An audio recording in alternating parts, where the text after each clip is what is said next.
The following programme contains scenes with coarse language, interesting conversations, and some opinions that you may not like. Viewer discretion is advised. Books and coffee, that's all I need. Lost in a world of fantasy. Oh, indeed, from sci-fi thrillers to romance tales and horror stories that make me wail. Hello lovelies, and welcome back to my channel. My name is Hermit. This is a reading and bookish channel with a little sprinkling of physical health and mental health thrown in for good measure. You're welcome to join the family by clicking that subscribe button below, and if you enjoy this video please click the like and maybe even share it with a friend. So recently in sprints, me and some of the people that were in the sprints were talking about the Neil Gaiman situation. So I decided to check it out. You know, Dinah, we really shouldn't be doing this. After all, we haven't been invited, and curiosity often leads to trouble. Goodbye, Dinah. Goodbye. A friend of mine, Lunacha, who I will link in the description box below because she has a channel that you can check out too, sent me an article, and I think I have a little bit of a unique perspective. So without further ado, let's roll the tape. Okay, so first of all, I would like to make it very, very clear that I come from a standpoint where I support and believe victims no matter what, until proven otherwise, you know, until there's a reason not to trust them or believe them. This partly comes from the point of view that I was a victim as a child and was not believed when I told. So I know how that feels. So I will always believe until otherwise proven. But then obviously we also had the Me Too movement come along, and that was really pivotal, I feel, in the how we view victims, and is helping to change the way that we treat victims of in particular sexual violence. This video I am going to be talking only about the stuff that I have come across. I will link all of my sources in the description box below so you can check them out yourself, and feel free, I would always encourage you to do your own research along with anything that you come across on the internet, because especially on YouTube it is always going to be from that person's point of view, which is always interesting, but should never be the one thing that you base your opinions on. Okay, so I'm coming at this from the point of view that when I was at uni, I studied criminology, and I spent a long time, a big part of that, studying sexual violence. So I feel like I know a lot about this from a sociological perspective, and a little bit from a psychological perspective too. But in large part, this will just be how I've perceived the stuff that I've come across and the thoughts that I've had. So hopefully that's helpful to you. I appreciate that this is a very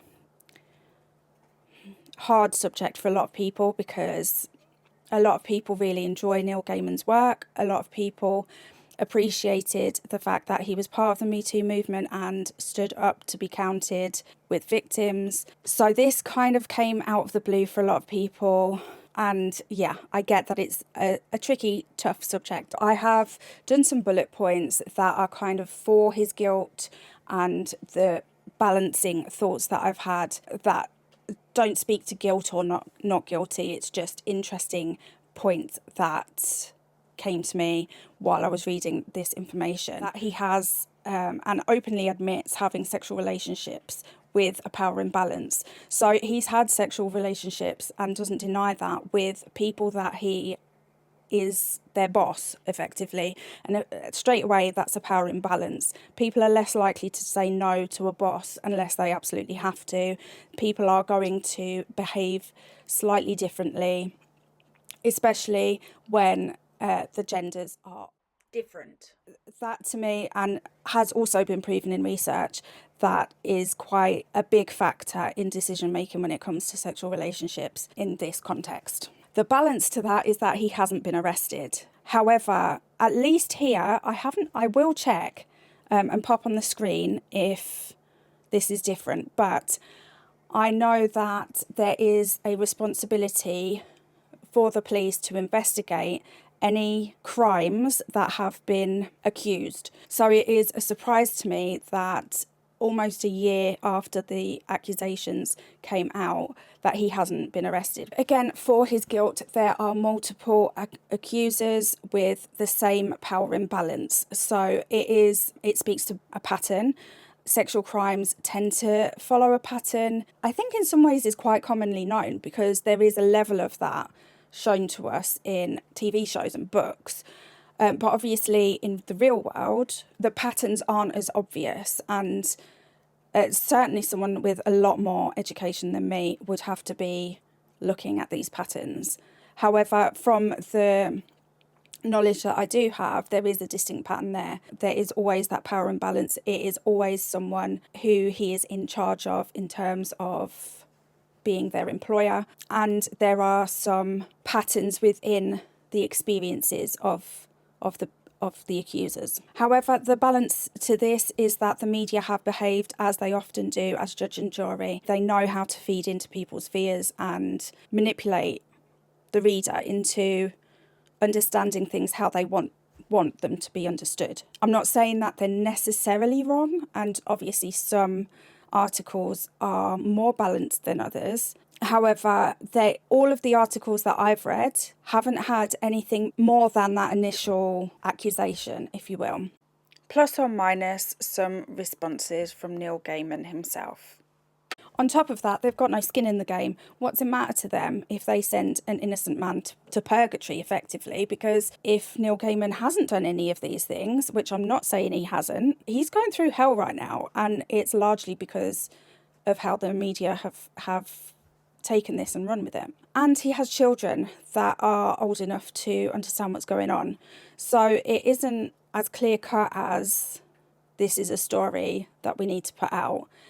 There's a lot more people involved and a lot more real lives affected. Just putting this story out and everything's fine kind of thing. Going back to the fact that Neil Gaiman himself has not denied having sexual contact with these people. Okay, so what was interesting to me is that now that Neil Gaiman himself has broken his silence and put out a post on his website, again, it will be linked in the description box below so you can check it out for yourself. He makes it very clear that he's not denying sexual contact with them. He is denying non-consensual contact, but he is also doing something that is very typical of perpetrators in this sort of crime, in that they will use an element of truth. So they'll say, yes, I remember this happening, but it wasn't how they say. It was like this. There was consent. They say there wasn't consent. They don't allow for the space for consent to be removed. On top of that, he then belittles that person by saying that, look, I have these text messages. Is this the text message of someone who was uncomfortable with the situation?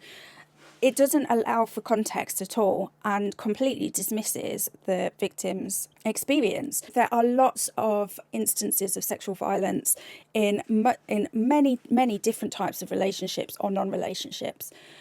But examples would be a husband and wife, for instance. The man is being abusive. He also R-words the wife many times during their relationship. However, nobody else ever spots the signs. What about that tells you that these things haven't happened? Nothing. A text message being normal the next day does not imply or take away from the experience of abuse in any context. A child being abused by a parent, for instance, they go to school. There often is warning signs, but from the outside looking in, they're not likely to be spotted unless you're trained in spotting these things. So tell me again, how does behaving normally after imply anything? I have found real problems trying to find anything directly from the police themselves. I found little snippets, as you can see here, referring to an investigation that the result was that the claims are unfounded. It is unusual to me, however, that the police themselves haven't put out an official statement to corroborate this. I would really love it if the police would come out and actually make a statement on this one. There is a lot of factors involved, and granted, I don't know a lot about the criminal justice system in that specific area. I'm not even sure. Is it New York? So it turns out that the allegations to the police made in New Zealand in 2023. However, he does have a place of residence in New York, but also the lawsuit has been made in Wisconsin. So it's kind of all over the place, and that is strange to me. Okay, so he lives near Minneapolis. Whether or not that is where the complainants live, I'm not sure. But I don't know very much about the criminal justice system in that very localised area and how they work. So I can't speak to that at all. Going back to his statement on his website, there are some risk factors here for coercive and controlling behaviour. He's had his victims sign non-disclosure agreements. He's had very strict guidelines for how they live and behave. They live on his property, so he has access to them at all times. He pays for while they're working for him, he pays for their lifestyles effectively. So he has control over their lives to much more of a degree than a normal employer. On top of that, he also has access to things like their phone contracts because he's paying their bills. So I would like personally, from a criminologist perspective, I would like an investigation. I would like to see an investigation into these text messages and matching them up with dates and things like that. I would like to reiterate that consent may have been given at times. That doesn't mean that consent is obligatory from that point onwards. Consent can be removed at any time, and because of the type of experience that this is for the victim, they may not have been able to verbalise it in the moment, which I know is difficult. However, it is the responsibility of both sexual partners to check in with each other, however that looks, you know, especially with the implication that there was BDSM. Realistically, BDSM is almost self-regulating in its own sort of way. The people that partake in these things are very aware of consent and are very careful to make sure that there is a balance between being able to enjoy the things they enjoy without taking away that consent. It should also be noted that BDSM is generally consented to by all participants. The fact that it's mentioned that he is into these things doesn't imply sexual assault has occurred. The only way that that could imply that is if he and they were new to this area and hadn't done enough research or understood what it was really about, in which case it falls under that coercive control and abusive behaviour. Anyway, it doesn't come under BDSM. Many people, okay, we don't talk about it very often, but BDSM are relatively normal things, realistically. We just don't know that they're normal, if that makes sense. We don't talk about it as if it's normal. We don't accept it as if it's normal a lot of the time, especially if you're someone that it's not a thing that you would want to even look at doing. These are my thoughts so far.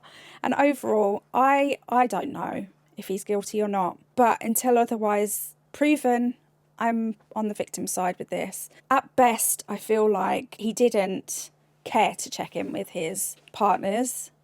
And at worst, he's an abuser.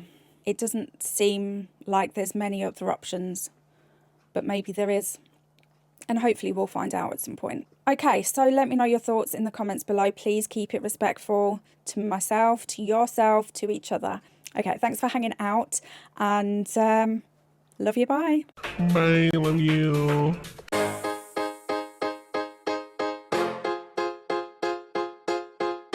So,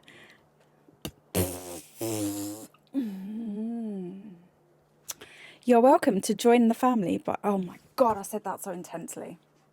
That's not without any further ado. Happy now? Yeah. The Crown Prosecution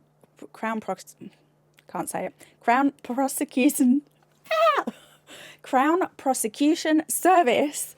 I'm a book hermit, part of the BookTube crew, sharing my thoughts, connecting me and you with With every page a new adventure awaits, a community bound by the love we create.